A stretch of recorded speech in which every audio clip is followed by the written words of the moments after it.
Welcome to Gone Phishing, a show diving into the cybersecurity threats that surround our highly connected lives. Every human is different. Every person has unique vulnerabilities that expose them to potentially successful social engineering. On this show, we'll discuss human vulnerability and how it relates to unique individuals. I'm Connor Swalm, CEO of FinSecurity, and welcome to Gone Phishing.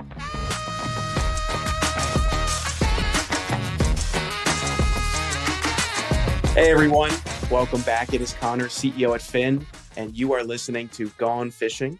And we have our friend from our last episode, Kyle Christensen, here to join us. Kyle, how are you? What's up?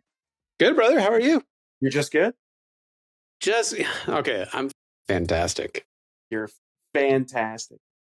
Fantastic. F is for friends that do things to kids.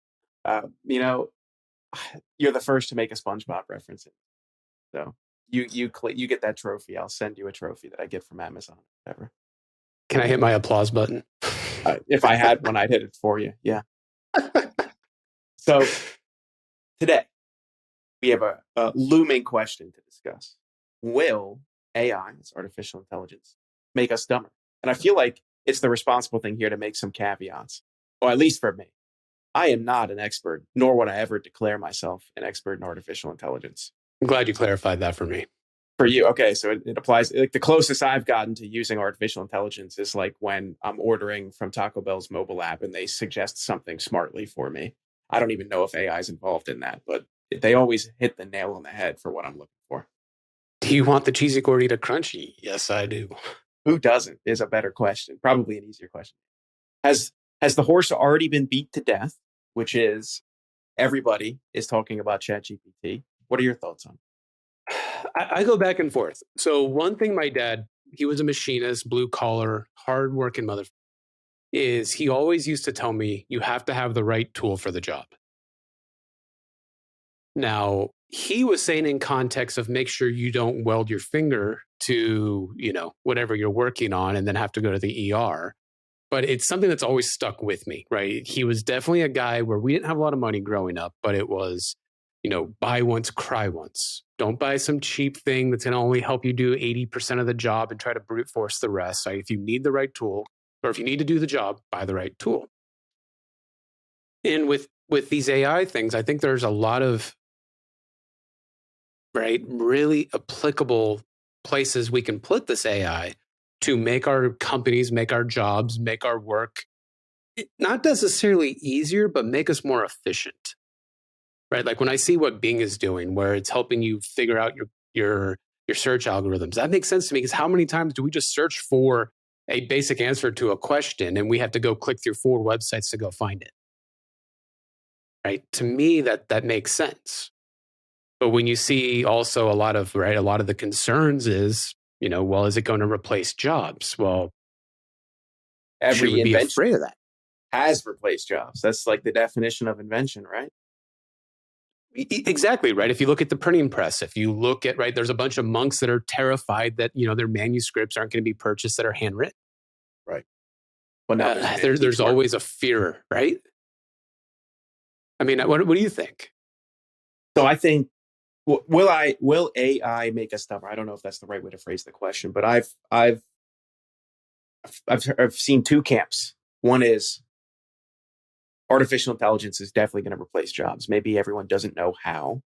There's the age-old saying. It's like, creating new technology. If you replace a cashier with a machine, well, then somebody has to service that machine. So I know this is a bit of a simplistic argument, but the argument is that, you haven't gotten rid of a job. You've replaced a job with another, maybe one that requires more skill. So it's like, is it a net positive for society in terms of creating jobs and whatnot, is a question I've heard. And the second is more along the lines of what you've mentioned, which is, artificial intelligence is a thing. It's a tool, much like a spoon or a ladle is a tool. How can we use this to create an outcome or to create as much good as possible as a society? Those are kind of like the 2 camps. And as with every, not even divisive, but with any opinion you have, there's people on both sides of the arguments. This is going to remove jobs completely, or nope, this is going to create a new world of society flourishing, and it's it's going to create a bunch of good things. But there's people on both sides. That's what I've seen. Yeah, and I think there's also the side though too where from an entrepreneurial perspective, it does make you a little more of a Swiss Army knife. I can tell you right now, some of my clients in building their job, their business plans, right? We talk a lot about core values. We talk a lot about mission statements, and the real essence of stuff. And especially for us tech people, right? We're so objective. We're so on the straight and narrow as how we think, the linear, that some of the creative stuff becomes difficult. So the example I used with one of my clients about a month ago was we wanted to rewrite their core values in a little more of a friendly, a little more of a contextual way. And we had ChatGPT in like a minute spit out 7 or 8 different ideas how they could rewrite their core value statements that weren't boring and integrity and passion, right? It was like actual cool phrases that fit the brand of their company. Yeah.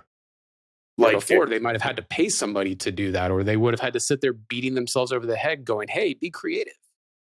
ChatGPT is really good at getting the creative process started.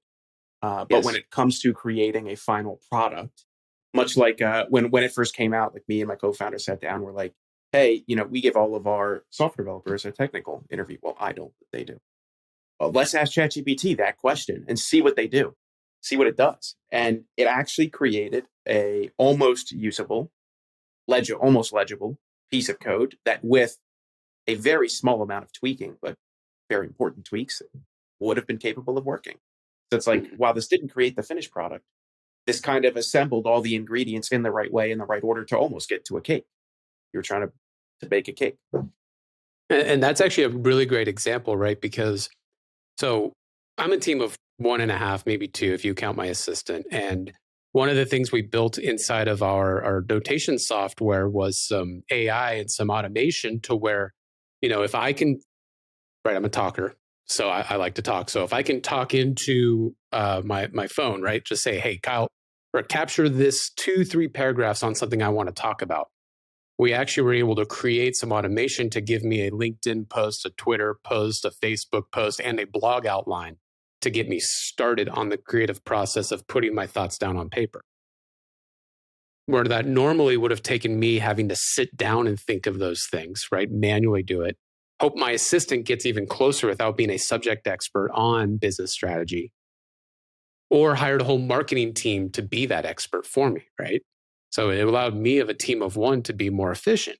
But I think our initial question, right, AI making you dumber, I think that's important on this topic actually, because, well, it creates for you and I who are maybe more expertised in our own ways.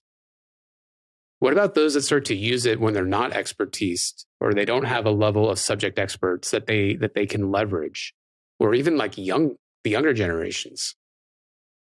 Is this going to inhibit their ability to learn, right? Start creating those cognitive folds in their brain, kind of like how math used to be treated back, 50 years ago. It was a way to influence your ability to learn. Logic.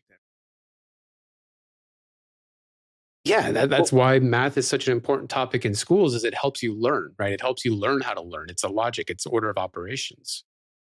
Yeah. Do you feel like it's going to make the future dumber?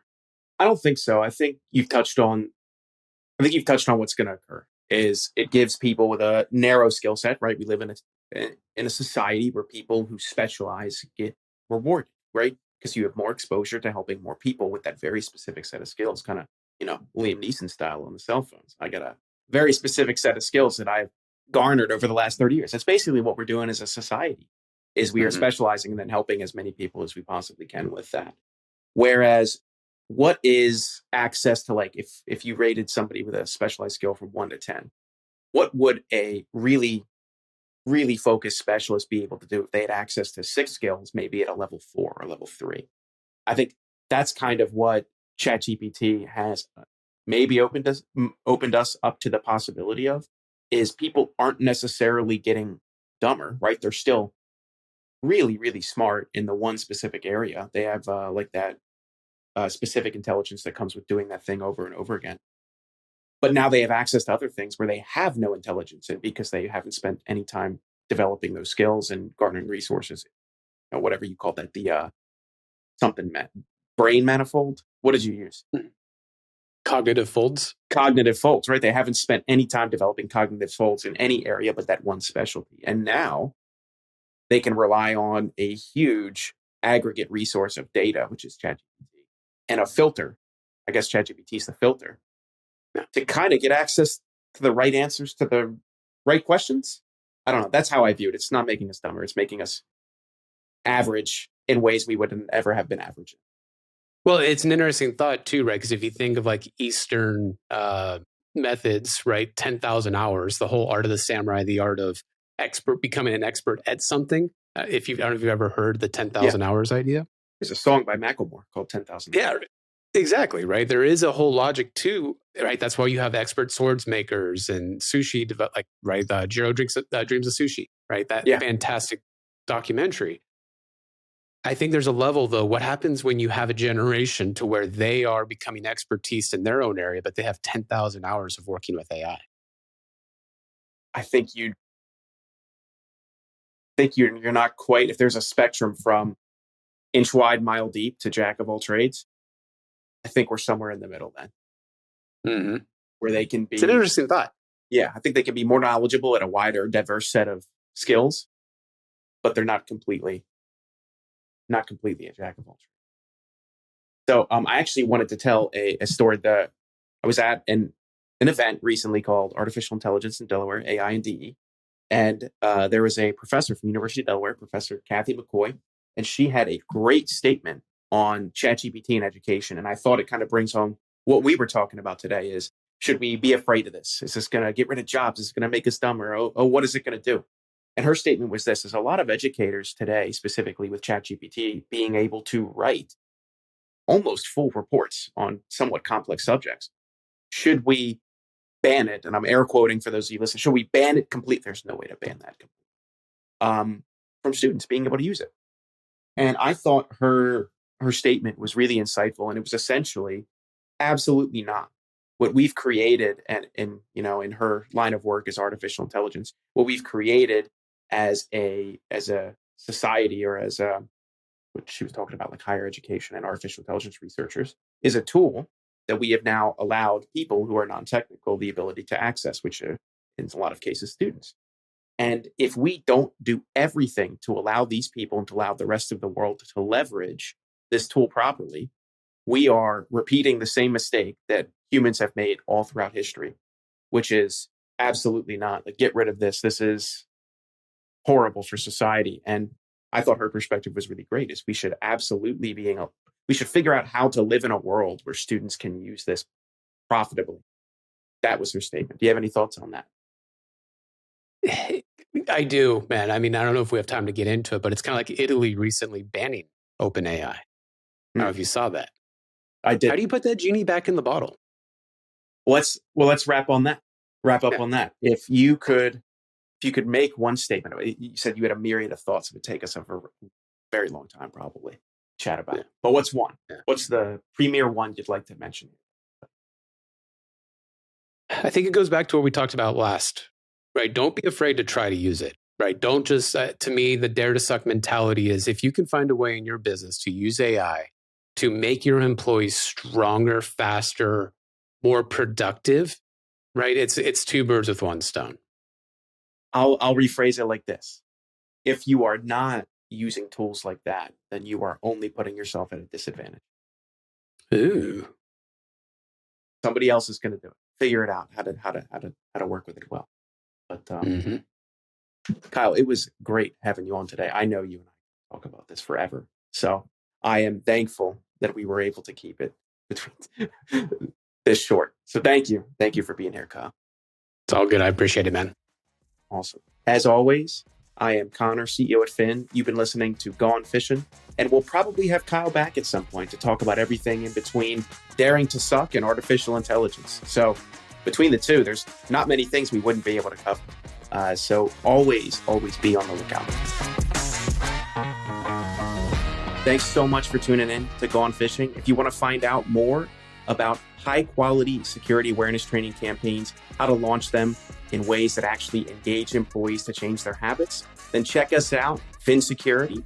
at finsec.io. That's PHINSEC.io, or click all of the wonderful links in our show notes.